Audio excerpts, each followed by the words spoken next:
welcome back. You have just tuned in to Women's AM. This morning I'm joined by Sister Nusrat, Sister Ayan, and our special guest this morning is Sister Shamina Rabi. Assalamu alaikum, Sister Shamina. Welcome to the show, and Jazakallah khair for being with us today and bringing all your knowledge and experience.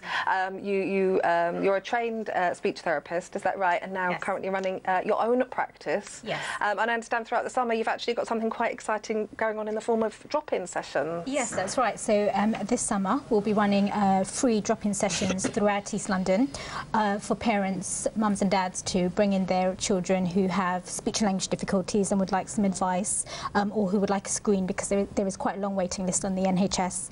So we're trying to tackle the issues and give some advice before things get worse. Excellent. So you must see kind of quite a lot of cases of children that are suffering with the delayed speech. Absolutely, that's all our caseload. Yes, that's right. Yeah, and you can work with them and you know, sort of help them to work through it. Yes, so in the drop-in sessions we'll be doing screens and giving advice on what parents can do at home to be able to develop the language and particular techniques that they can use. And we'll also be talking about how to empower the child with communication and what parents can do in terms of conversation and how to have a meaningful two-way conversation between the child and the parent. I think this is really important, this idea of what parents can do at home, because I think part of the problem is, you know, as a parent, when you see your child struggling with communication, you feel powerless. So I think it's empowering the child and empowering the parent, I think, is really important. Absolutely, giving the parents some strategies that they can use so that the environment still remains positive, even though the child is struggling. Fantastic, and I'm sure we'll be hearing more about that in the discussion, inshallah. Let's get straight to it and go to her views, where today we're discussing delayed speech in children.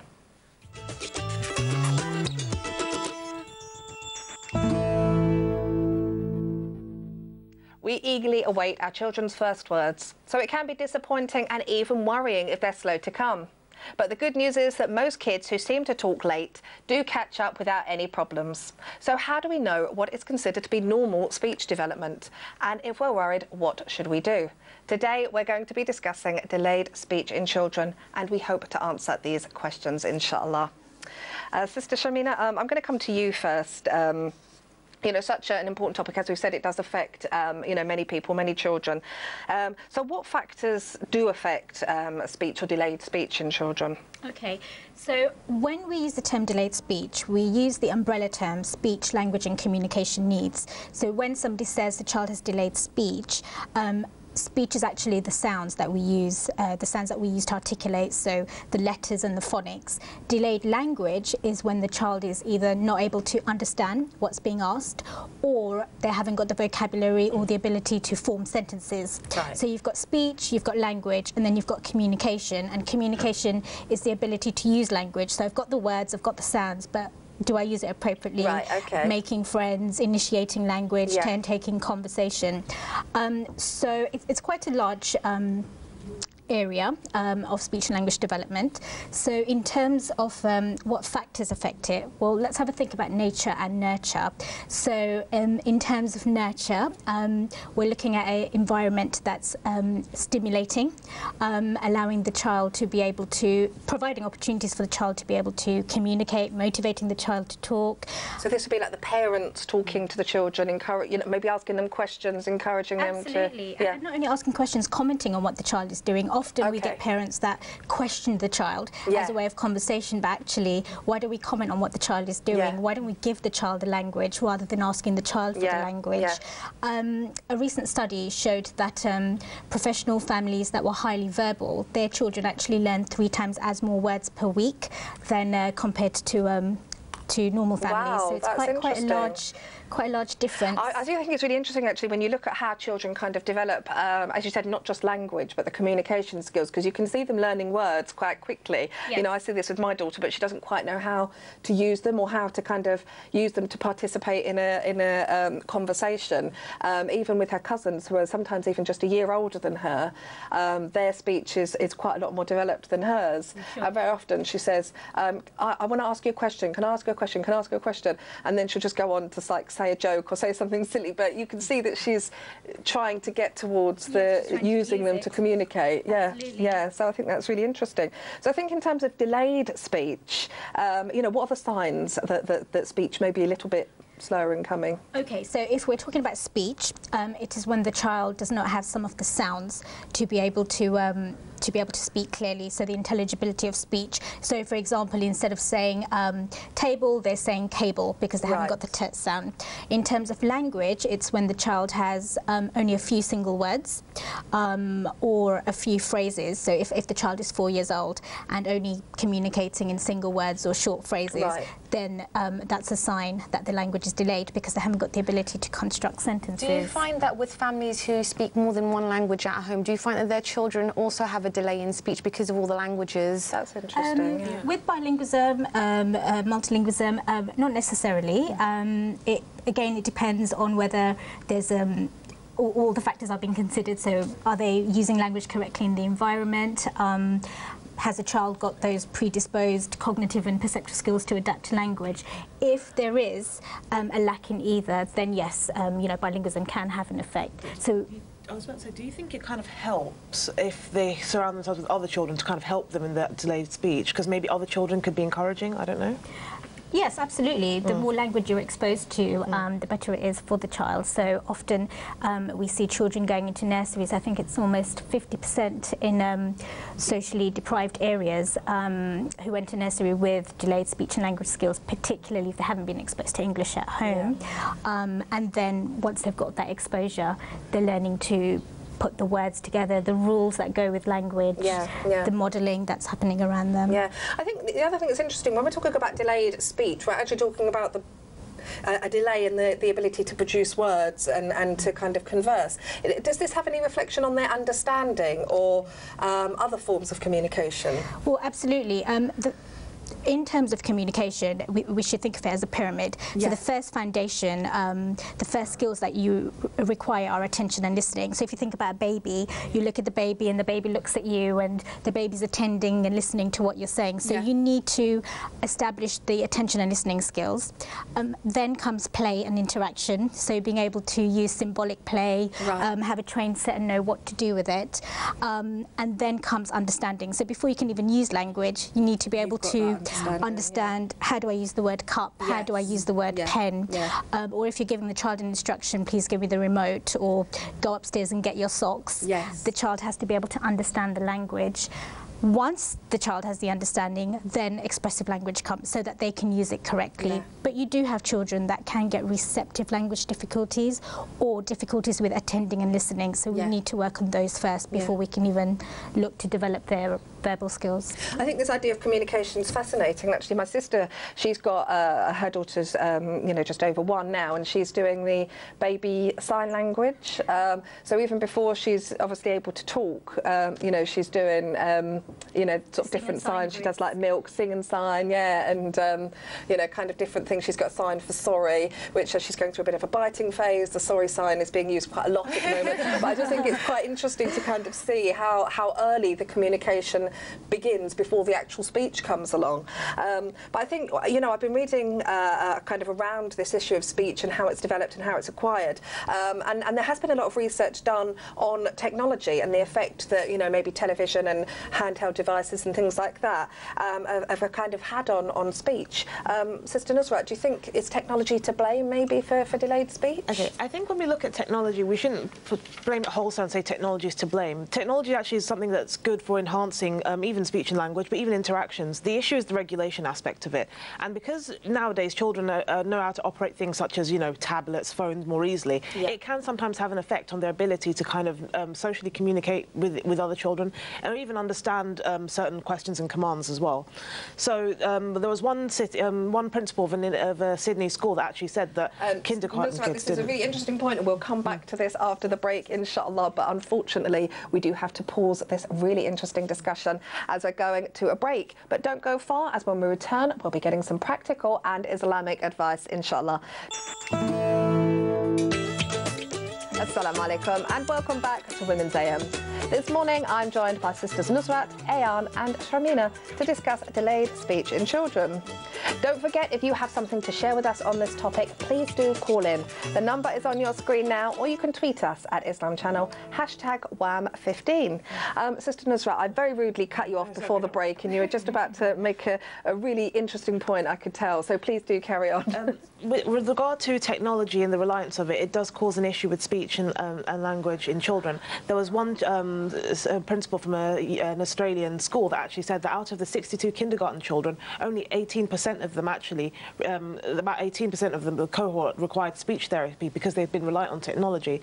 And he said that technology is not the issue, but rather regulation. Oh, that's interesting. So with young children, this is important, that you shouldn't use things like your tablets or these kind of instant communications to communicate with them. And the issue here is that when you do that, there are problems that emanate.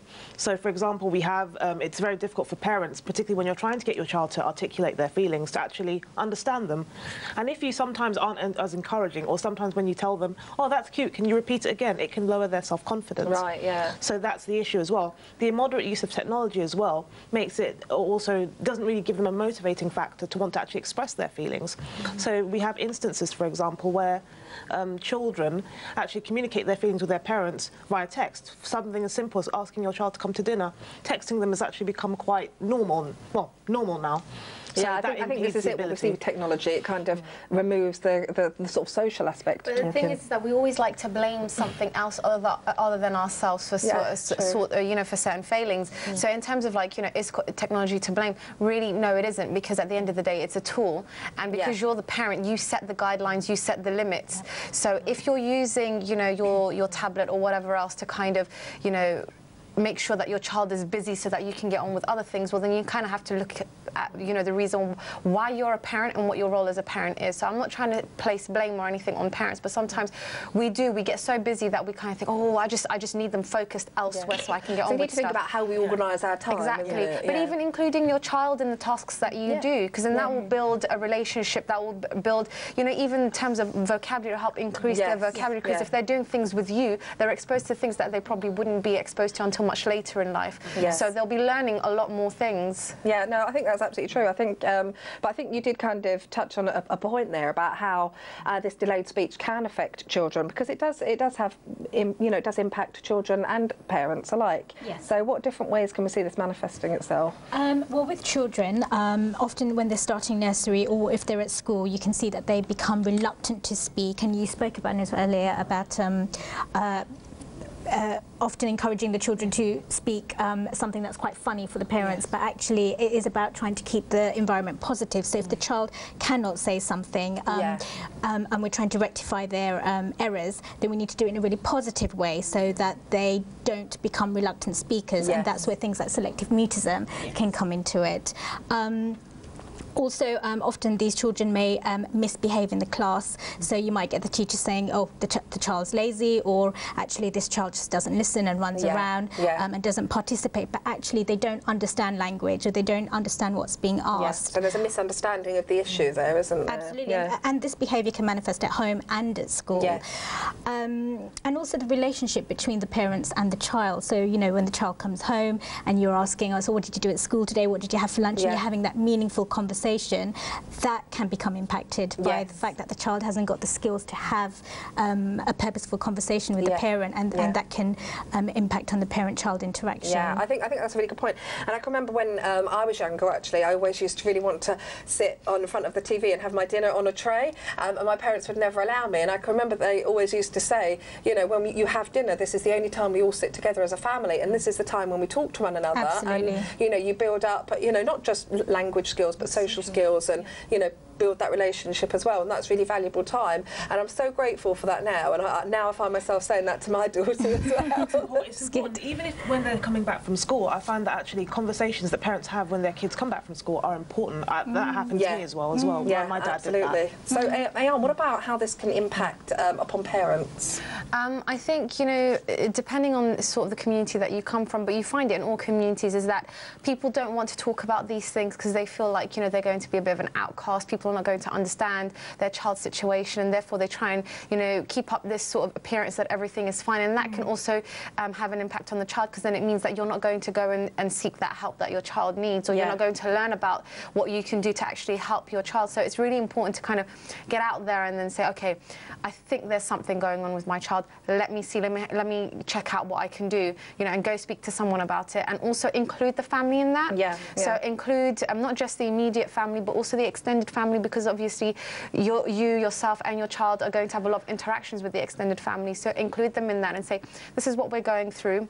This is what we're doing to help. This is what you can do to help. And then also that not only educates your own family, but it helps to educate the wider community as well, because they're going to be going away with these things and saying, did you know such and such and such? And then people will become more open to discussing these sorts of things. I think you're absolutely right. And I think sometimes we do find, especially as parents, you don't want to think that there's a problem.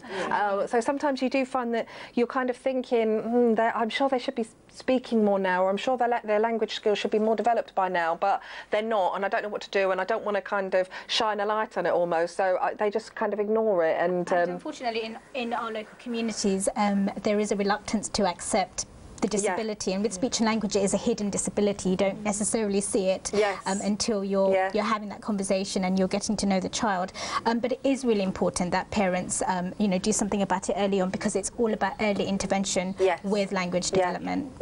So what should you do, Sister Nusrat, if you're a parent out there that's maybe noticing this, or even just has some concerns, what's the first thing you should maybe do? I think firstly, don't panic. It's not the end of the world. Just because your child is delaying doesn't mean that they won't talk at all. It's just a process of trying to get them to do that. So you shouldn't really I think this is the fear, isn't it? That it's going to be like a long-term problem, and it's going to kind of, you know, stay with them for the rest of their life and affect them into adulthood. And this is, you know, very often it's not the case, is it? No.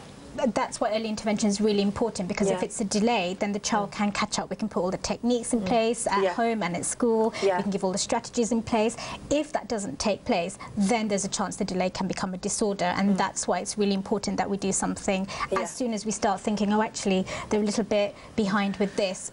Get the speech therapist involved, get the GP involved. Even reading to them does help. Try and read aloud to them, and instead of sometimes asking them questions, just make comments like, oh, the sky is this colour today, or did you see that? It can sometimes get them, motivate them to want to talk. So try those kind of strategies, reading aloud, and encourage storytelling. Does help. I think storytelling is really important. And I think, you know, these kind of times that we have with our children, like I sort of travel quite a lot, I'm in the car quite a lot with my daughter, and we do have like the weirdest conversations sometimes. But, you know, those journey times are always filled with conversations, and that's kind of, you know, really sort of a precious time and valuable time. And obviously for her, she's practicing new words and language. And that's very important, so that the child just does not learn nouns. You want to be able to teach the child to be able to say sentences and use the correct language. And so lots of repetition, lots of commenting, like you said, having that banter when you're in the car, sharing the experience. And what about correcting them? If they say, if she's using a word, you know, like, oh, I say to so-and-so, if she's using it in the incorrect context or the incorrect tense, how should we be correcting them at a young age? Or? Absolutely. But instead of saying, oh, no, that was wrong, or this is how you should say it, just model it back in the correct way, so that she or he has heard what it's supposed to be, what the response should be, rather than making them very aware that actually what they've said is wrong. So it's about keeping it positive and modelling that good language and lots of repetition again. Okay, that's really interesting. I think, you know, as well, sometimes, you know, as a Muslim, we obviously use the Quran as our point of reference for kind of all things and all experiences. So if, as you know, as a Muslim mother or father, and we're experiencing this problem in our children, how should we view it? How should we look at this particular problem? Well, firstly, we shouldn't despair. It's not something that we should cause us to forsake Allah, but rather look at it as a test. We should also derive lessons from people that also had issues in terms of speech and language, or generally a sort of disability of some sort. So Musa, for example, is a very stark example. He had speech impediment, and he couldn't really have that kind of fluency in speech as opposed to Prophet Muhammad. But they made the dua, actually, that's in Surah Al-Qasas, verse 34, where he said, and my brother Aaron is more fluent than me in tongue, so send him with me as support, verifying me. Indeed, I fear that they will deny me. So I think the lesson to be derived here is that don't look at your speech impediment as something that defines you, but look at it as something that Allah actually, in the future turn of events, will actually raise your status and show to everyone that you are actually actually deserving. So also taking a lesson from Musa is very important. I think that example is a kind of really good one to use for this situation. So thank you for kind of bringing our attention to that. We have a caller on the line. Assalamu alaikum. Elizabeth, welcome to the show. Alaikum salam, are you okay? Alhamdulillah. I understand you have a comment or a question about the topic this morning? Yeah, it's just a comment, really. I remember hearing an amusing story several years ago about a young child who hardly spoke a word until he was about 3 or 4 years old. Right. And one evening they were all sitting around the table having dinner, mashed potatoes with whatever. And the child suddenly said, "These mashed potatoes are lumpy." And the parents were absolutely amazed, and they said, "Wow, you know, you've said something." And they said, "So how come you've never spoken properly before?" And the child just said, "Well, you've never made lumpy mashed potatoes before." You know, and I guess the moral of that story is that children will develop at their own pace. Yes. I mean, there might clearly be a learning disability there that might need to be investigated. But my son, when he was growing up, he used sort of very baby-like words. He was about 3, and the nursery teacher said, "Oh no, we've got to knock that out of him." And I went, "Oh no, he needs to develop at his own pace." And I think children do, generally speaking, and providing they know that they are loved. I think that's a really good point that you've made, actually. Children do, you know, they do develop at different stages, and, you know, inevitably, as you said, speech difficulties as a child is something that does come later, so, you know, not to despair and be patient. We have another caller on the line. Assalamu alaikum. Welcome to the show. Wa alaikum salam. Sisters, how are you? Alhamdulillah, very well. How are you? I just wanted to say, I have my eldest son. Sister, can you just turn your volume down slightly on the TV? Oh, sorry, I hadn't realised it was on, sorry. Thank you. I just want to say that my son, who is 14 now, has had delayed speech from early age, and we've struggled. And like I said, being under the clinical eye, I think, has made him a little bit more apprehensive. And when he was in a comfortable area and a comfortable zone, he started to develop in his own pace, in his own comfort. But again, like you say, repetition, giving his time to speak, encouraging when he's in his comfortable area, giving him, I think it's more the inner comfort in a way, feeling safe that he can communicate, and like you said, correcting him without saying, "No, that's wrong," and giving him that time to speak, because that makes all the difference. I mean, he's still receiving speech and language, ongoing blocks, and Jazakallah khair for your call and your comment. I'm very sorry we have to cut you off. We're very limited with time, but thank you very much for your comments. Children acquire speech like all other developmental skills at their own pace. Most who talk late eventually catch up. Raising children is not easy, particularly faced with additional tests. But be patient and never give up on the mercy of Allah subhanahu wa ta'ala, or doubt that there is good in every situation, even if it appears difficult. Seek Allah's help with patient perseverance and prayer. It is indeed hard, except for those who are humble. That is from the Quran, chapter 2, verse 45. We're off to a quick break now, but we'll see you after this when we'll be looking at one of Allah's beautiful names. Assalamu alaikum.